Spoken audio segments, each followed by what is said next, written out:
तो अपनी आज की क्लास स्टार्ट करें अपन। अंकित आ चुके हैं, सुबोध कुमार आ चुके हैं, पंकज, विकास, इसके बाद में भावेश कुमार, हाँ जी प्रदीप रावा, बहुत तेज कमेंट कर रहे हैं। रवि कुमार कह रहे हैं छपरा से प्रशांत राहुल विवेदी भी हैं। चलो भाई स्टार्ट करें अपनी आज की क्लास।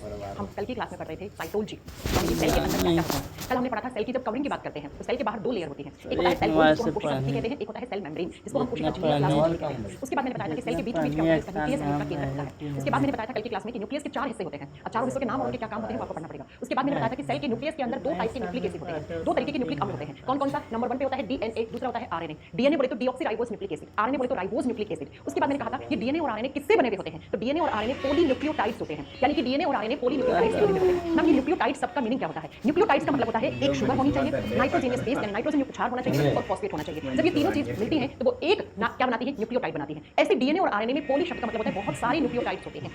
अब हम पढ़ेंगे कि इनमें कौन सी शुगर होती है, फॉस्फेट कहां होता है, नाइट्रोजनियस बेस कौन कौन से होते हैं। चलिए तो लिखें, स्टार्ट करें। हाँ जी चलिए तो सुनो, एक तरफ लिखना है आपको डीएनए, एक तरफ लिखना है आपको आरएनए। डीएनए और आरएनए में बेसिकली डिफरेंस होती क्या है? अब फुल फॉर्म हमने कल लिख लिया था तो आप बार-बार नहीं लिखेंगे। सबसे पहली बात करते हैं डीएनए और आरएनए में शुगर होगी। क्यों होगी? क्योंकि मैम आपने कल बताया था कि जो डीएनए और आरएनए होते हैं ये न्यूक्लियोटाइड्स के बने होते हैं और न्यूक्लियोटाइड्स में शुगर होती है। तो जब डीएनए की बात करते हैं, डीएनए में कौन सी शुगर होती है? डीएनए में जो शुगर होती है उसको बोलते हैं डीऑक्सीराइबोस शुगर। अगर आपसे पूछे कि डीएनए के अंदर कौन सी शुगर यानी कौन सी शर्करा पाई जाती है तो आप क्या करके आएंगे? डीएनए की स्ट्रक्चर में डीऑक्सीराइबोस शुगर पाई जाती है, डीऑक्सीराइबोस शर्करा पाई जाती है। और इसी शर्करा के आधार पर डीएनए का जब हम फुल फॉर्म लिखते हैं तो हम क्या लिखते हैं? डीऑक्सीराइबोस शुगर पाई जाती है, इसीलिए हम इसको बोलते हैं डीऑक्सीराइबोस न्यूक्लिक एसिड। आरएनए में जो शुगर होती है उसको बोलते हैं हम राइबोस शुगर। आरएनए में कौन सी होती है? राइबोस शुगर पाई जाती है। तो अगर आपसे पूछ ले एग्जाम में कि पहला डिफरेंस डीएनए और आरएनए में क्या हो गया, उनकी शुगर का हो गया। डीएनए में कौन सी है? डीऑक्सीराइबोस, इधर कौन सी है? राइबोस। नाम से ही क्लियर है, नाम से ही क्लियर है बेटा, ठीक है। चलो अब बात करते हैं क्या नेक्स्ट। डीएनए जो होता है बच्चों वो डबल हेलिक्स होता है। DNA is A double helix structure. इसका मतलब क्या है? डीएनए की संरचना में द्विकुंडलित दो कुंडलियां पाई जाती हैं, ये द्विकुंडलित है। अब द्विकुंडलित का मतलब क्या है? डीएनए की स्ट्रक्चर में दो हेलिक्स हैं, एक हेलिक्स ऐसे और दूसरा हेलिक्स ऐसे, तो डीएनए को कहते हैं हम डबल हेलिक्स स्ट्रक्चर। देखिए आप ये देखिए इस फोटो को, ये आपका डीएनए है। डीएनए में देखो आपको दो स्ट्रैंड दिखेंगे, दो कुंडलियां दिखेंगी, एक इन कुंडलियों को हेलिक्स कहते हैं, एक हेलिक्स दूसरा हेलिक्स। इनको आप हेलिक्स बोल लो, इनको आप स्ट्रैंड बोल लो, इनको आप कुंडली बोल लो। तो डीएनए में ऐसे दो हेलिक्स होते हैं इस तरीके से, इसलिए हम कहते हैं DNA is double helix structure, ठीक है। सुनो डीएनए डबल हेलिक्स है, ये किसने बताया था? ये दो साइंटिस्ट ने बताया था और उन साइंटिस्ट का नाम क्या था? उन साइंटिस्ट का नाम था वॉटसन एंड क्रिक। अगर आपसे एग्जाम में क्वेश्चन पूछ ले, बहुत बार आता है कि डीएनए का डबल हेलिक्स स्ट्रक्चर कौन से दो वैज्ञानिकों के द्वारा बताया गया था, तो वॉटसन क्रिक दो वैज्ञानिक एक साथ मिलकर इन्होंने बताया कि डीएनए इज डबल हेलिक्स।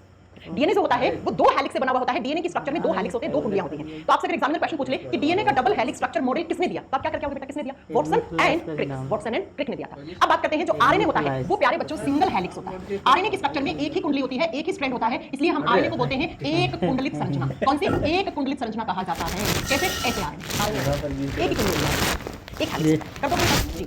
अगली बात, ये डीएनए आरएनए सेल के अंदर तो होते हैं, लेकिन सेल के अंदर कहां होते हैं? आपसे एग्जामिनर पूछता है कि डीएनए की साइट क्या है। साइट का मतलब होता है बेटा जगह, कि डीएनए सेल के अंदर तो होता है लेकिन कहां कहां होता है डीएनए। तो लिखो डीएनए कहां कहां होगा। डीएनए आपको दिखेगा न्यूक्लियस में। अरे न्यूक्लियस में तो दिखना ही है ना, क्यों? क्योंकि डीएनए क्या होता है? न्यूक्लिक एसिड होता है, तो न्यूक्लियस में तो होगा ही होगा जी। न्यूक्लियस के अलावा जो आपका माइटोकॉन्ड्रियम होता है उसके पास आपको क्या दिखेगा? माइटोकॉन्ड्रिया के पास भी आपको क्या दिखेगा? आप बोलोगे बेटा सूत्रकणिकाओं के पास भी खुद का डीएनए होता है, सूत्रकणिकाओं के पास, माइटोकॉन्ड्रिया के पास। इसके अलावा प्लांट में एक और सेल कंपोनेंट होता है जिसको हम क्लोरोप्लास्ट कहते हैं, जिसको हम हरित लवक कहते हैं। ये सिर्फ और सिर्फ प्लांट सेल में पाया जाता है। इसका मतलब मैम डीएनए 3 जगह हमें देखने को मिल सकता है।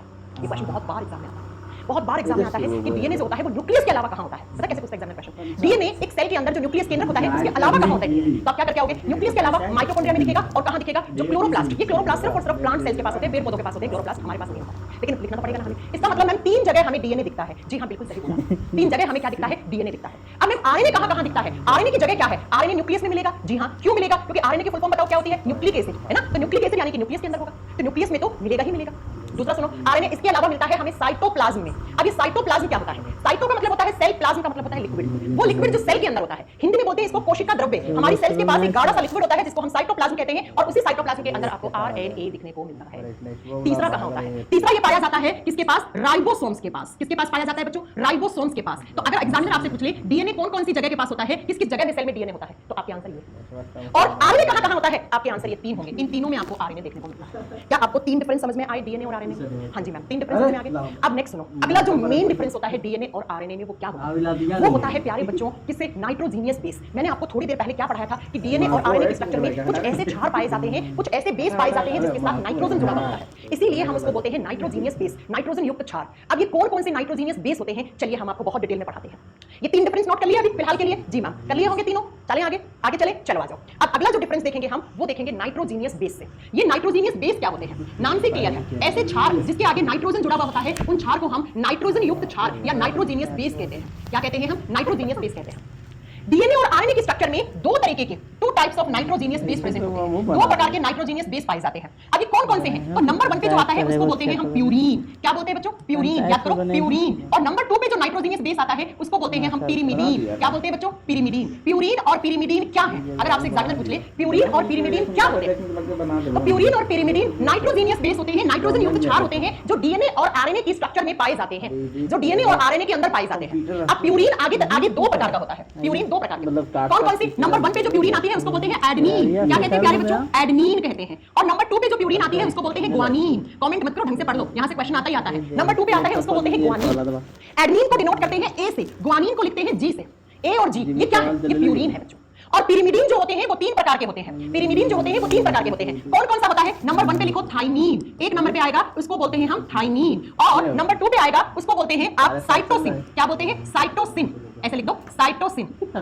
साइटोसिन। और नंबर 3 पे आता है उसको बोलते हैं यूरेसिल। क्या कहते हैं हम? यूरेसिल कहते हैं। अब इसको डिनोट कैसे करते हैं? थाइमीन को टी से लिखते हैं, साइटोसिन को सी से लिखते हैं, यूरेसिल को ई से लिखते हैं। ये अब आप एग्जाम में क्वेश्चन कैसे आता है, चलो मैं बताता हूं एग्जाम में question. Adenine, cytosine, thymine, guanine, ये और आपसे पूछेगा इसमें डीएनए के साथ डीएनए में कौन कौन से होते हैं या आरएनए में कौन कौन से होते हैं, ऐसे आपसे क्वेश्चन पूछेगा। सबसे पहले आपको याद करना पड़ेगा एडेनिन और ग्वानीन क्या होते हैं? एडेनिन और ग्वानीन प्यूरीन होते हैं। फिर आपसे पूछेगा थाइमीन, साइटोसिन, यूरासिल क्या होते हैं? ये पिरिमिडीन होते हैं। तो कुल 5 प्रकार के नाइट्रोजीनियस बेस पाए जाते हैं, नाइट्रोजन युक्त क्षार पाए जाते हैं। अब ये कैसे होते हैं वो सुनो, ध्यान से सुनना। मैं आपको डीएनए और आरएनए का मेन डिफरेंस बता रही हूं जो एग्जाम में आता है। अब इधर आपको लिखना है डीएनए और उधर आपको लिखना है आरएनए। डीएनए और आरएनए में नाइट्रोजीनियस बेस का डिफरेंस क्या होता है? तो प्यारे बच्चों सुनो, जब हम डीएनए की बात करते हैं तो डीएनए में हमेशा ए जो होता है वो टी के साथ जुड़ता है। पता है डीएनए में कैसा होता है? ए डबल बॉन्ड टी से जुड़ता है। डीएनए के स्ट्रक्चर में एडेनिन हमेशा थाइमीन के साथ जुड़ता है। कर लोगे याद? इससे जुड़ता है बॉन्ड। और ये बॉन्ड कौन से होते हैं? इन बॉन्ड को बोलते हैं हम हाइड्रोजन बॉन्ड। एक बार एग्जाम में पूछा हुआ क्वेश्चन है, अभी लेटेस्ट किसी एग्जाम में पूछा था कि डीएनए के स्ट्रक्चर में कौन से बॉन्ड, कौन से बंध पाए जाते हैं? आप कहोगे hydrogen bond, H bond, hydrogen bond पाए जाते हैं। तो डीएनए के स्ट्रक्चर में ए हमेशा जो होता है वो डबल किसके साथ? हाइड्रोजन बॉन्ड से टी के साथ जुड़ता है। और जो सी होता है वो हमेशा ट्रिपल हाइड्रोजन से जी के साथ जुड़ता है। मैम दिखाओ, अब आपको दिखाते हैं। चलो देखो फोटो दिखाते हैं आपको, तभी शायद आपके दिमाग में बैठेगा। ये डीएनए, हां मैम क्यों है? क्योंकि डबल हेलिक्स है। अब डीएनए में देखो ए किसके साथ जुड़ा हुआ है? टी के साथ। सी किसके साथ जुड़ा हुआ है? जी के साथ। ये देख लो डीएनए में क्या क्या दिखा रखा है? ए टी सी जी। ये मैंने पढ़ाया कि डीएनए के स्ट्रक्चर में ए डबल हाइड्रोजन से टी से जुड़ता है, सी हमेशा ट्रिपल हाइड्रोजन से जी से जुड़ता है। डीएनए की स्ट्रक्चर में ये क्या है? A T C G. Ma'am ये नाइट्रोजीनियस बेस का जोड़ा है। पेयर का मतलब क्या होता है? दो का जोड़ा होता है। ये लिखा हुआ है ना बेस पेयर, क्षार का जोड़ा। तो पहला जोड़ा क्या है? ए और डी का, दूसरा क्या है? सी और जी का, फिर वापस सी जी, फिर वापस ए टी, ऐसे रिपीट होते रहते हैं प्यारे बच्चों। अब मैं जब आरएनए की बात करती हूं, आरएनए में क्या होता है? तो देखो आरएनए में जो होता है वो ए हमेशा यू से जुड़ता है। ए डबल बॉन्ड हाइड्रोजन से यू से जुड़ता है और सी ट्रिपल बॉन्ड से जी से जुड़ता है। अब आप मुझे डिफरेंस बताओ डीएनए और आरएनए में नाइट्रोजन युक्त क्षार। अरे साफ साफ दिख रहा है मैम, डीएनए की स्ट्रक्चर में ए की जगह ए के साथ हमेशा क्या जुड़ता है? थाइमीन जुड़ता है। क्या जुड़ता है? थाइमीन। जबकि आरएनए की स्ट्रक्चर में थाइमीन की जगह यू आ जाता है, यानी यूरेसिल आ जाता है। ये मेन डिफरेंस होता है डीएनए और आरएनए का। मैम दिखाओ, चलो दिखा देते हैं। आइए ये देखिए आरएनए में देखो क्या दिखा रखा है। देखो ए यू सी जी, ए यू सी जी। देखो क्या क्या है? सी जी ए यू। ये लो। अब मैम एग्जाम में कैसे क्वेश्चन आता है? एग्जाम में क्वेश्चन आता है डीएनए के स्ट्रक्चर में ए किसके साथ जुड़ता है? टी के साथ। आरएनए के स्ट्रक्चर में थाइमीन की जगह कौन आ जाता है? यू आ जाता है, यूरेसिल आ जाता है। और डीपली क्वेश्चन पूछेगा तो कैसे पूछेगा? आओ मैं आपको बताती हूँ। और ज्यादा अंदर जाके क्वेश्चन पूछेगा तो कैसे? डीएनए में कौन कौन से प्यूरीन है, आरएनए में कौन कौन से प्यूरीन है? अब प्यूरीन क्या होते हैं? एडेनिन और ग्वानीन। तो डीएनए की स्ट्रक्चर में ये ए और जी होता है ना बेटा, ये दोनों प्यूरीन है। ठीक है। आरएनए की स्ट्रक्चर में कौन कौन सी प्यूरीन है? ए एडेनिन, ये एडेनिन और ये जी, ये प्यूरीन है। अब आपसे और डिटेल में पूछ ले कि डीएनए की स्ट्रक्चर में पिरिमिडीन कौन कौन सी होती है? तो पिरिमिडीन कौन कौन सी है बेटा? पिरिमिडीन क्या होती है? Thymine, cytosine, uracil. तो ये डीएनए की स्ट्रक्चर में थाइमीन और साइटोसिन क्या है? पिरिमिडीन। और इधर क्या है? यू और सी, ये पिरिमिडीन। बस बस इतना याद। अगर नहीं याद हो ऐसे याद कर लो, डीएनए में एटीसीजी होता है, आरएनए में एयूसीजी होता है। और ये जो बॉन्ड मैं आपने बताए हैं कौन से होते हैं? हाइड्रोजन बॉन्ड होते हैं, ये एच बॉन्ड होता है। तो क्या आपको समझ में आया डीएनए और आरएनए का तीसरा डिफरेंस? जल्दी बताओ आप, क्या आपको समझ में आया कि डीएनए में कौन से नाइट्रोजीनियस बेस होंगे और आरएनए में कौन से नाइट्रोजीनियस बेस होंगे? अगर समझ में आया तो मैं अगले पॉइंट पे चलूं। चलो आज के बाद आप कभी भी फोटो देखोगे डीएनए की तो क्या तुम बता नहीं पाओगे कि ये कौन से बॉन्ड है, ये एटीसीजी क्या है, ये 2 हेलिक्स क्यों है, ये 1 हेलिक्स क्यों है, ये एयूसीजी क्या है? क्या कभी बता नहीं पाओगे?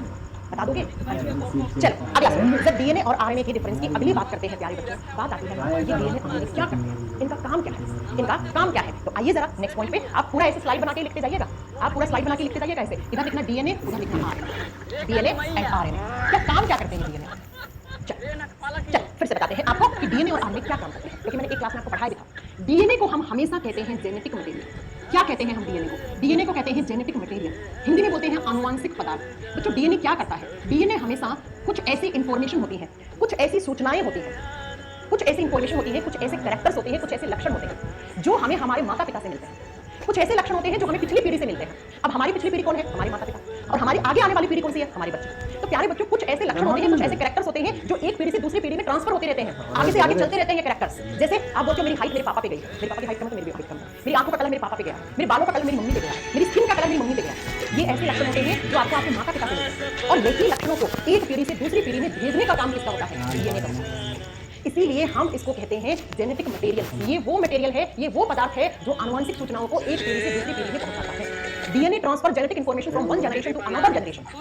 तो आपसे अगर एग्जाम में डीएनए और आरएनए में किसको हम जेनेटिक मटेरियल कहते हैं, तो आप क्या कहोगे? डीएनए को। क्या आपको डीएनए का काम समझ में आया? डीएनए क्या करता है? बहुत सारे लक्षणों को एक पीढ़ी से दूसरी पीढ़ी में भेजने का काम करता है। कैसे करता है? थोड़ी देर रुकिए, 20 मिनट के बाद समझते हैं। आरएनए क्या करता है? आरएनए हमेशा और हमेशा हमारी सेल्स में प्रोटीन मेकिंग का काम करता है बेटा। It is helpful in protein making and protein synthesis. ये क्या करता है? ये प्रोटीन के निर्माण और उसके संश्लेषण में सहायक होता है। क्या करता है? ये प्रोटीन के निर्माण और उसके संश्लेषण में सहायक होता है। हमारी सेल्स में प्रोटीन बनाने का काम कौन करता है? तो आप बताओगे बेटा, प्रोटीन के निर्माण में सहायक होता है आरएनए। अब आप कहोगे मैम आप तो बोलते हैं प्रोटीन हम बाहर से खाते हैं। अरे प्यारे बच्चों, कुछ ऐसा प्रोटीन भी होता है जो हमारे बॉडी में सेल्स खुद बनाती है। जैसे आपने सुना होगा आपके बालों में केराटिन नाम का प्रोटीन होता है। क्या आपने कभी बाहर से केराटिन खाया है? No ma'am. तो हमारे बॉडी में बालों में कहां से आता है? हमारी सेल्स खुद बनाती है प्रोटीन। बहुत सारे ऐसे प्रोटीन्स होते हैं जो हमारे बॉडी में खुद से बनते हैं, हमारी सेल्स बनाती हैं, और सेल्स में उस प्रोटीन को बनाने का काम कौन करता है? आप क्या बताओगे? आरएनए। आरएनए का काम होता है प्रोटीन बनाना और उसका संश्लेषण करना, यानी उसको एक्टिव करना। RNA is helpful in protein making and protein synthesis. बड़ा एनसीईआरटी में लिखा है। तो अगर मैं आपसे पूछूं कौन सा न्यूक्लिक एसिड है जो जेनेटिक मटेरियल कहलाता है, आप क्या कहते हो? कौन सा न्यूक्लिक एसिड है जो प्रोटीन बनाने का काम करता है? आप क्या कहते हो? आरएनए। आरएनए। ठीक है, अगला डिफरेंस बताओ। डीएनए जो होता है वो मोर स्टेबल होता है। डीएनए और आरएनए में ज्यादा स्टेबल कौन है, ज्यादा स्थायी कौन है? तो डीएनए होता है। क्यों होता है ये ज्यादा स्थायी? इसके पास 2 हेलिक्स है, इसलिए डीएनए ज्यादा स्टेबल है, और आरएनए के पास एक स्ट्रैंड है, इसलिए ये लेस स्टेबल है, ये कम स्थायी है। अगर आपसे एग्जामिनर क्वेश्चन पूछे कि डीएनए और आरएनए में ज्यादा स्थायी कौन है, स्टेबल ज्यादा कौन है, आप क्या करोगे? DNA is more stable, RNA is less stable, कम स्थायी। डीएनए जो होता है वो 3 टाइप का होता है। There are 3 types of DNA. DNA अपनी प्रेजेंस जो है वो 3 तरीके से शो कर सकता है। कैसे? कैसे अपनी ये जो डीएनए होता है ना, इसके जो ये हेलिक्स होते हैं ना, जब ये घूम जाते हैं अलग-अलग एंगल पे, तो वो अलग-अलग प्रकार का डीएनए बना देता है। ठीक है? कैसे? तो अभी मैं आपको बताती हूं। जैसे बी डीएनए, जेड डीएनए और ए डीएनए, ये डीएनए है, ये हेलिक्स, इनका एंगल घूम जाता है थोड़ा बहुत। तो बेटा वो अलग-अलग प्रकार के डीएनए जो होता है वो अपनी प्रेजेंस 3 तरीके से शो कर सकता है। कैसे कर सकता है? B DNA, A DNA and Z DNA. तो लिख दो, डीएनए 3 प्रकार से दिख सकता है। बी डीएनए, अब आपको इनको नहीं करना बताओ, B DNA, Z DNA and A DNA, ये तीनों ही डीएनए की रूप है। ये डीएनए की रूप है, इन 3 रूपों में आपको डीएनए। अब आओ इधर, आरएनए जो होता है वो 3 प्रकार का होता है। There are 3 types of RNA. RNA 3 प्रकार का। कौन-कौन सा आरएनए? एमआरएनए। एमआरएनए की फुल फॉर्म होती है मैसेंजर आरएनए। क्या कहते हैं? Messenger RNA. आरएनए की फुल फॉर्म पता ही है ना? हिंदी में लिखते हैं इसको संदेशवाहक आरएनए, जो मैसेज लेके आता है कि भैया कितना प्रोटीन बनना है, कहां पे प्रोटीन की जरूरत है। दूसरा जो आरएनए होता है उसको बोलते हैं आरआरएनए। आरआरएनए की फुल फॉर्म राइबोज आरएनए या राइबोसोमल आरएनए कहते हैं। दोनों ही सही है। राइबोसोमल आरएनए नंबर 2 पे लिखेंगे। आरआरएनए की जो फुल फॉर्म होती है वो होती है राइबोसोमल आरएनए। Ribosomal RNA. और जो तीसरा आरएनए होता है उसको बोलते हैं टीआरएनए, और टीआरएनए की फुल फॉर्म होती है ट्रांसफर आरएनए। कौन सा आरएनए? Transfer RNA. और हिंदी में बोलते हैं स्थानांतरित आरएनए। स्थानांतरित आरएनए। तो कुल 3 प्रकार के आरएनए कौन-कौन से? एमआरएनए, आरआरएनए और टीआरएनए। ये आपको याद रखना कि डीएनए को हम आनुवंशिक पदार्थ कहते हैं, ये ज्यादा स्टेबल होता है, ये 3 प्रकार का होता है। आरएनए भी 3 प्रकार का होता है, एमआरएनए, आरआरएनए, टीआरएनए। इतनी बात आपको समझ में आ गई? एग्जामिनर से क्वेश्चन होता है, इतनी बात आपको समझ में आ गई? चलो हो गया। अब मैं आपको एक फोटो दिखाती हूं। उस फोटो में जितना सारा मैंने पढ़ाया है वो सारा आपको 5 मिनट में मैं आपको रिवाइज करूंगा। इस फोटो को देखिए। आप लोग बताओ, मैंने ये सब कुछ पढ़ा दिया आपको। चल, इधर लिखा हुआ है डीएनए, इधर लिखा हुआ है आरएनए। देखो पहला डिफरेंस क्या है? DNA adenine, guanine, cytosine, thymine का बना हुआ होता है। यही मैंने पढ़ाया। डीएनए ए, बी, सी, जी का बना हुआ होता है। आरएनए किसका बना हुआ होता है? Adenine, guanine, cytosine, uracil. RNA A, U, C, G का बना हुआ है। अगला सुनो, DNA is very stable. DNA ज्यादा स्थायी होता है, जबकि आरएनए कंपैरेटिवली कम स्टेबल होता है। जी हां, अभी है ना? नेक्स्ट सुनो, ये छोड़ दो, अभी खुद को समझ लिया। अगला मैंने कहा डीएनए कहां होता है? It is present in nucleus and mitochondria. और प्लांट सेल की बात करेंगे तो क्लोरोप्लास्ट यानी हर में डीएनए होता है।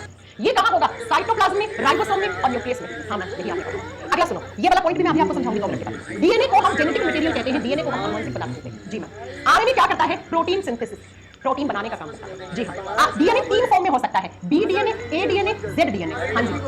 आरएनए भी 3 फॉर्म में हो सकता है, एमआरएनए, आरआरएनए एंड टीआरएनए। जी हाँ। डीएनए में कौन सी शुगर होती है? डीएनए में डीऑक्सीराइबोस शुगर होती है, आरएनए में राइबोस शुगर होती है। क्या आपको मेरी इतनी बात समझ में आई? अब अगर कभी भी आपसे कोई पूछ ले क्या होता है डीएनए, क्या होता है आरएनए, क्या आप बता पाओगे? यस और नो? जल्दी बोलो, फिर मैं आगे चलती हूँ, आगे की चीज आपको समझाती हूँ। जल्दी बताओ, बता पाओगे? चलें आगे। और यही से क्वेश्चन आते हैं। चलिए नेक्स्ट बच्चों, जब हम डीएनए की बात करते हैं ना, तो ये डीएनए ऐसा होता है। हाँ जी, डीएनए डबल हेलिक्स, किसने बताया था? वॉटसन एंड क्रिक, ऐसा होता है। ये डीएनए का एक हेलिक्स है, ये दूसरा हेलिक्स है। इन दोनों हेलिक्स के बीच में डिस्टेंस कितने एंगस्ट्रॉम का होता है? एग्जामिनर पता है। ये दोनों हेलिक्स है, इनके बीच का जो डिस्टेंस है, इन दोनों के बीच की जो दूरी है, वो 20 एंगस्ट्रॉम की होती है। कितनी एंगस्ट्रॉम की? 20 एंगस्ट्रॉम की होती है। हम क्वेश्चन कैसे बनेगा? डीएनए की जो दो कुंडलियां होती हैं, जो दो हेलिक्स होते हैं, उनके बीच का डिस्टेंस कितने एंगस्ट्रॉम का होता है? 20। ठीक है, अब यहां से देखो, ये वाला डीएनए की कुंडली एक बन गई, ये बन गई एक कुंडली। देखो इस पॉइंट पे आके दोनों मिल रहे हैं। हाँ जी, तो ये जो एक बार घूम रहे हैं दोनों हेलिक्स, तो ये कितने डिस्टेंस पे घूमते हैं? ये घूमते हैं बेटा 34 एंगस्ट्रॉम पे। ये क्वेश्चन कैसे आएगा? डीएनए का जो एक हेलिक्स की जब एक कुंडली पूरी होती है, तो वो कितने एंगस्ट्रॉम पे, है ना, कितने एंगस्ट्रॉम पे? 34 एंगस्ट्रॉम पे खत्म होता है एक घुमाव ऐसा। ठीक है, और यहां पर क्या होते हैं? यहां पर nitrogenous base A double bond T से जुड़ता है, C डबल बॉन्ड G से जुड़ता है, फिर वापस A डबल बॉन्ड T से, C ट्रिपल बॉन्ड G से, ऐसे जुड़ते हैं। ठीक है, ये क्या है? ये मैम ने लिखे है, ये पहला नाइट्रोजीनियस बेस का जोड़ा है, ये दूसरा नाइट्रोजीनियस बेस का जोड़ा है। हाँ जी मैम, तो एग्जामिनर क्वेश्चन पूछता है क्या कि डीएनए की स्ट्रक्चर में एक नाइट्रोजीनियस बेस से दूसरे नाइट्रोजीनियस बेस के बीच में कितना डिस्टेंस होता है? 3.4 एंगस्ट्रॉम का। इन दोनों के बीच का ये वाला जब एंगस्ट्रॉम पूछेगा तो 3.4 एंगस्ट्रॉम का होगा। अब प्यारे बच्चों, ये पूरा घूम रहा है 34 एंगस्ट्रॉम पे, और यहां से यहां आने में 3.4। तो आप मुझे बताओ एक हेलिक्स में कितने बेस होंगे? अरे कितने बेस का जोड़ा होगा एक हेलिक्स में? तो मैं अगर 34 को 3.4 से डिवाइड करूं तो कितना आएगा? 10 आएगा। हाँ जी मैम, तो पता है ऐसे 10 जोड़े होते हैं एक हेलिक्स में। ये लिखने की जरूरत नहीं, तो समझने की बात है। तीनों चीजें समझ में आई। इन दोनों के बीच का डिस्टेंस 20 एंगस्ट्रॉम, ये एक घुमाव 34 एंगस्ट्रॉम, दो जोड़ों के बीच का डिस्टेंस 3.4। इसका मतलब मैम एक जब कुंडली खत्म होती है तो इसमें टोटल कितने नाइट्रोजीनियस बेस का जोड़ा है? 10। एयर का मतलब एयर बोला 20 का, 20 हो गए, 10 हो गए टोटल। क्यों? क्योंकि आप इसको डिवाइड कर दो, 10 आएगा। ठीक है, चलो आगे आगे चलो मैम, चलिए अब अगली बात। एक बात हमेशा याद रखना, डीएनए और आरएनए में ज्यादा पावरफुल कौन है? डीएनए ज्यादा पावरफुल है। आरएनए को बनने के लिए डीएनए पे डिपेंड होना पड़ता है। हाँ, इन दोनों में याद रखना डीएनए ज्यादा ताकतवर है, डीएनए को किसी की जरूरत नहीं है, वो अपने काम खुद से कर लेगा। आरएनए किस पे डिपेंड करता है? डीएनए पे। मैम कैसे डिपेंड करता है? 3 शब्द बताऊंगी, तीनों के मीनिंग बायोटेक्नोलॉजी अगर किसी ने की होगी तो ये सारे शब्द आपने वहां पे पढ़े होंगे। इस फोटो में आओ, इस फोटो में आओ, क्या 3 शब्द बता रही हूं, आपको ध्यान से समझना, एग्जाम में क्वेश्चन आता है। पहला शब्द है रेप्लिकेशन। रेप्लिकेशन को हिंदी में बोलते हैं प्रतिलिपि, फोटोकॉपी। फोटोकॉपी की मशीन में आप एक पेपर से 2 पेपर निकाल लेते हैं। ठीक ऐसे ही डीएनए जब हूबहू अपने जैसा डीएनए बना लेता है, उसको रेप्लिकेशन कहते हैं, उसको रेप्लिकेशन कहते हैं, इसको प्रतिलिपि कहते हैं। ये डीएनए था, इस डीएनए ने अपने जैसी फोटोकॉपी बना के एक नया डीएनए बना लिया, तो इस प्रोसेस को नाम क्या देते हैं? रेप्लिकेशन। एग्जामिनर क्वेश्चन पूछे व्हाट इज रेप्लिकेशन, आप क्या कहोगे? एक डीएनए से दूसरे डीएनए की फोटोकॉपी बनना रेप्लिकेशन कहलाता है। एक डीएनए जैसे अपनी हूबहू अपने जैसा एक प्रतिलिपि बना लेता है, तो उसी को हम रेप्लिकेशन कहते हैं। डीएनए से डीएनए बनना रेप्लिकेशन कहलाता है। पॉइंट क्लियर है? दिखवाने की जरूरत नहीं है। हाँ जी मैम, ये राहुल गांधी कह रहे आरएनए कितने प्रकार का होता है? जब मैंने पढ़ाया था तो नींद ले रहे थे क्या? हाँ सुनो, डीएनए से डीएनए बनना रेप्लिकेशन कहलाता है। फोटो में देख लो, डीएनए डीएनए बनेगा। अब दूसरा शब्द देखो, दूसरा शब्द होता है ट्रांसक्रिप्शन। ट्रांसक्रिप्शन को हिंदी में बोलते हैं अनुलेखन। क्या होता है ट्रांसक्रिप्शन? डीएनए से आरएनए बनना ट्रांसक्रिप्शन कहलाता है। मैंने अभी आपको कहा था कि आरएनए जो होता है वो डीएनए पे डिपेंड करता है, आरएनए जो होता है वो डीएनए पे डिपेंड करता है। और सुनो, ये डीएनए था, डीएनए से आरएनए बन गया ऐसे सिंगल हेलिक्स वाला, और जब डीएनए से आरएनए बनता है तो उसको हम ट्रांसक्रिप्शन कहते हैं, उसको हम अनुलेखन कहते हैं। तो एग्जामिनर क्वेश्चन पूछेगा व्हाट इज ट्रांसक्रिप्शन, डीएनए से आरएनए बनना ट्रांसक्रिप्शन कहलाता है। अब मुझे बताओ, मैंने आरएनए का काम क्या करता है? प्रोटीन बनना। ये आरएनए है, और आरएनए में ऐसे पॉलीपेप्टाइड्स, पॉलीपेप्टाइड्स का मतलब होता है प्रोटीन, प्रोटीन। ठीक है, आरएनए से प्रोटीन बन गया, आरएनए से प्रोटीन बनना ट्रांसलेशन कहलाता है, हिंदी में बोलते हैं अनुवादन, ट्रांसलेशन कहलाता है। ये लो, ये 3 क्वेश्चंस आपको बहुत बार एग्जाम में परेशान करते हैं। आप जब नोट्स बनाओगे तो आप ऐसे लिखोगे, कैसे लिखोगे? सुनो जरा ध्यान से लिखना। रेप्लिकेशन का मतलब होता है डीएनए से डीएनए बनना, एक डीएनए ने दूसरा डीएनए बना दिया, इसको बोलते हैं रेप्लिकेशन ऑफ डीएनए। दूसरा ट्रांसक्रिप्शन का मतलब क्या होता है? ट्रांसक्रिप्शन का मतलब होता है डीएनए से आरएनए बनना। क्या कहलाता है? डीएनए से आरएनए बनना ट्रांसक्रिप्शन कहलाता है। फिर आपसे पूछेगा नेक्स्ट पूछेगा ट्रांसलेशन क्या होता है, तो आप क्या कहोगे? आरएनए से प्रोटीन मेकिंग होना, आरएनए से प्रोटीन बनना क्या कहलाता है? ट्रांसलेशन, अनुवादन कहलाता है। क्लियर? क्लियर? क्या होता है रेप्लिकेशन, क्या होता है ट्रांसक्रिप्शन, क्या होता है ट्रांसलेशन, बता दोगे? अब मुझे बताओ आरएनए किससे बनता है? मैम हम साफ साफ देख पा रहे हैं आरएनए हमेशा डीएनए से बनता है, तो आरएनए किस पे डिपेंडेंट है? डीएनए पे। और जो मैंने अभी ये डिफरेंस लिखवाए थे ना, मैंने कहा था ये पॉइंट छोड़ दो, तो ये वाला पॉइंट अब समझो। यहाँ पे क्या लिखा हुआ है? यहाँ पे लिखा हुआ है इट इज सेल्फ रेप्लिकेटिंग। इसका मतलब है डीएनए अपनी कॉपी खुद से तैयार कर सकता है। सेल्फ का मतलब है अपने आप, रेप्लिकेशन का मतलब है डीएनए अपना डीएनए, एक डीएनए से 2 डीएनए बन जाते हैं, ये सेल्फ रेप्लिकेटिंग है। जबकि आरएनए देखो क्या लिखा हुआ है, most of the RNA is dependent on the DNA for its synthesis. क्या लिखा हुआ है? डीएनए से ही आरएनए बनता है। आरएनए किस पे डिपेंड करता है? डीएनए पे डिपेंड करता है। ये लो, तो ये वाला भी डिफरेंस और ये जो हमारा क्या हो गया आर्मेचर यानी यहां पे आपको क्या रहेगा? देखो इस फोटो को देखो आप। मैंने क्या कहा? ट्रांसक्रिप्शन का मतलब क्या होता है? डीएनए से आरएनए बनना ट्रांसक्रिप्शन।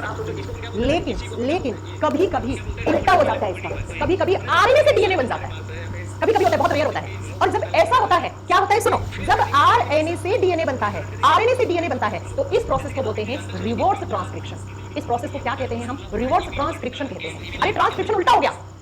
नॉर्मली ट्रांसक्रिप्शन कैसा होना चाहिए? ट्रांसक्रिप्शन का मतलब होता है मैम डीएनए से आरएनए बनना, डीएनए से आरएनए बनना, लेकिन कभी कभी उल्टा हो जाता है, आरएनए से डीएनए बन जाता है, तो उसे हम रिवर्स ट्रांसक्रिप्शन कहते हैं। तो अगर आपसे एग्जामिनर पूछे ट्रांसक्रिप्शन क्या है और रिवर्स ट्रांसक्रिप्शन क्या है, बता दोगे? जल्दी बताओ, बता दोगे? बता दोगे? हाँ जी मैम, नॉर्मली हमेशा ऐसा ही होता है, डीएनए से आरएनए बनता है तो इसे हम ट्रांसक्रिप्शन कहते हैं, लेकिन कभी कभी किसी रेयर कंडीशन में आरएनए से डीएनए बन जाता है तो उसको हम रिवर्स ट्रांसक्रिप्शन, यानी कि ट्रांसक्रिप्शन का उल्टा। रिवर्स का मतलब क्या होता है? उल्टा, पीछे पीछे चली गई प्रोसेस, उल्टी हो गई। क्या मेरी बात समझ में आ रही होगी? तो ये होते हैं डीएनए और आरएनए, ठीक है? ये होते हैं डीएनए और आरएनए। क्या होता है डीएनए, क्या होता है आरएनए, मैंने सब कुछ आपको 2 बार रिपीट करके बता दिया। चलो ठीक है, अब चलो आगे। अब प्यारे बच्चों सुनो, नेक्स्ट ये जो हमारा डीएनए होता है ना, इस डीएनए के ऊपर इस तरीके से कुछ प्रोटीन लगे हुए होते हैं, ऐसे ऐसे डीएनए के ऊपर एक स्पेसिफिक टाइप के प्रोटीन प्रेजेंट होते हैं और उसी प्रोटीन को कहते हैं हम हिस्टोन प्रोटीन। बहुत ध्यान से समझना, डीएनए की स्ट्रक्चर पर कुछ प्रोटीन पाए जाते हैं, उन प्रोटीन को कहते हैं हिस्टोन प्रोटीन। कौन से प्रोटीन बेटा? फिर से बोलो, हिस्टोन प्रोटीन। और कभी कभी इन प्रोटीन को हम एच प्रोटीन लिख देते हैं, एच का फुल फॉर्म है यहाँ पर हिस्टोन प्रोटीन। आरएनए की स्ट्रक्चर में ऐसे कोई प्रोटीन नहीं पाए जाते, आरएनए की स्ट्रक्चर में ऐसे कोई भी प्रोटीन नहीं होते। अब डीएनए की स्ट्रक्चर पे जो प्रोटीन होते हैं उनको हम हिस्टोन प्रोटीन कहते हैं। अब ये है तो कुछ ना कुछ काम करते हैं। अब देखो क्या काम करते हैं, ये हिस्टोन प्रोटीन इस डीएनए की पैकेजिंग कर देते हैं, इसको ऐसे पैक कर देते हैं, ऐसे ऐसे डीएनए को पैक कर देते हैं। ये हिस्टोन प्रोटीन क्या करते हैं? ये करते हैं पैकेजिंग ऑफ प्रोटीन। अब पैकेजिंग का मतलब क्या होता है बेटा? Packaging of DNA. ये डीएनए को बांध देते हैं, डीएनए की पैकिंग कर देते हैं, ऐसे डीएनए को पैक कर देते हैं। और यही पैक हुआ डीएनए क्या कहलाता है? जब डीएनए की पैकिंग हो जाती है तो उसी को आप क्रोमोसोम कहते हो। क्या कहते हो? उसी को आप क्रोमोसोम कहते हो, उसी को आप गुणसूत्र कहते हो। ये मैं फिर से समझाती हूँ, ध्यान से समझना, फिर फोटो दिखाऊंगी, सब समझ में आएगा। ये डीएनए के ऊपर क्या होते हैं? कुछ स्पेसिफिक टाइप के प्रोटीन होते हैं, जिन प्रोटीन को हम हिस्टोन प्रोटीन कहते हैं। और ये हिस्टोन प्रोटीन ऐसे डीएनए को पैक कर देते हैं, ठीक है? और इन्हीं हिस्टोन प्रोटीन, ये हिस्टोन प्रोटीन से डीएनए को पैक कर देते हैं, डीएनए को बांध देते हैं, इसकी पैकेजिंग कर देते हैं। तो इसी को आप क्या कहते हो? क्रोमोसोम कहते हैं। तो अगर मैं आपसे पूछूं क्रोमोसोम्स यानी गुणसूत्र किसके बने हुए हैं, आप क्या कहोगे? गुणसूत्र डीएनए और हिस्टोन प्रोटीन के बने हुए होते हैं। मैम दिखाओ, चलिए आपको इस फोटो को एनसीईआरटी के डायग्राम से दिखाते हैं। ये क्रोमोसोम्स है। ये क्या है? ये आपके क्रोमोसोम्स है बेटा, इन्हीं को आप क्रोमोसोम्स कहते हैं। अगले पॉइंट में आपको समझ में आएगा यही क्या होते हैं, आपके क्रोमोसोम्स होते हैं। तो अब नेक्स्ट हेडिंग डालो और आप लिखो क्रोमोसोम्स, गुणसूत्र। अब कैसे आप नंबरिंग कैसे दे रहे हो? 1 नंबर आपने सेल वॉल को दिया होगा, 2 नंबर आपने सेल मेम्ब्रेन को दिया होगा, 3 नंबर आपने न्यूक्लियस यानी केंद्र को दिया होगा। अब न्यूक्लियस में हमने डीएनए और आरएनए पढ़ लिया, अब हम पढ़ेंगे 4 नंबर दोगे क्या? नंबरिंग अपने हिसाब से कर लेना, बस आपको समझ में आना चाहिए, ठीक है? क्रोमोसोम्स क्या होते हैं? क्रोमोसोम्स क्या होते हैं? आपने बहुत बार सुना है कि गुणसूत्र ही डिसाइड करते हैं होने वाला जो बच्चा पैदा होगा वो लड़का होगा या लड़की होगा। हाँ हाँ, किसके क्रोमोसोम्स? कौन से? अभी सबसे समझ में आएगा। सबसे पहले मुझे बताओ क्रोमोसोम्स क्या होते हैं? क्रोमोसोम्स हमारी सेल्स में थ्रेड लाइक स्ट्रक्चर्स होती है, कुछ धागे नुमा संरचनाएं पाई जाती है, धागे की जैसी होती है बेटा, ये धागे नुमा संरचना होती है, ये धागे नुमा संरचना होती है, ऐसे ये दिख रहा है, जैसे ये थ्रेड है, ऐसा होता है, ऐसा धागे होते हैं, ठीक है? किसके बने हुए होते हैं क्रोमोसोम्स? तो लिखना they are made up of DNA plus histone protein. Chromosomes किसके बने हुए होते हैं? DNA plus histone protein. और यकीन मानो ये क्वेश्चन बहुत बार एग्जाम में आता है कि क्रोमोसोम्स यानी गुणसूत्र किसके बने हुए होते हैं, तो आप करके आना DNA plus histone protein. RNA नहीं होता है क्रोमोसोम में, सिर्फ डीएनए प्लस हिस्टोन प्रोटीन, ठीक है जी। नेक्स्ट पॉइंट सुनो, ये जो डीएनए होते हैं they are always sorry chromosomes जो होते हैं वो ऑलवेज पेयर्स में होते हैं, ये हमेशा जोड़ियों में पाए जाते हैं। Chromosomes are always present in pairs.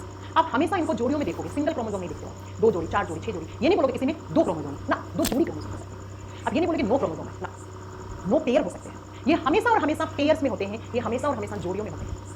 जैसे मैं ह्यूमंस की बात करूं, ह्यूमन बॉडी की बात करूं, मनुष्य के शरीर की बात करूं, तो हमारे शरीर में कुल कितने जोड़ी क्रोमोसोम्स पाए जाते हैं? 23 पेयर्स क्रोमोसोम्स पाए जाते हैं। In human cells 23 pairs of chromosomes are present.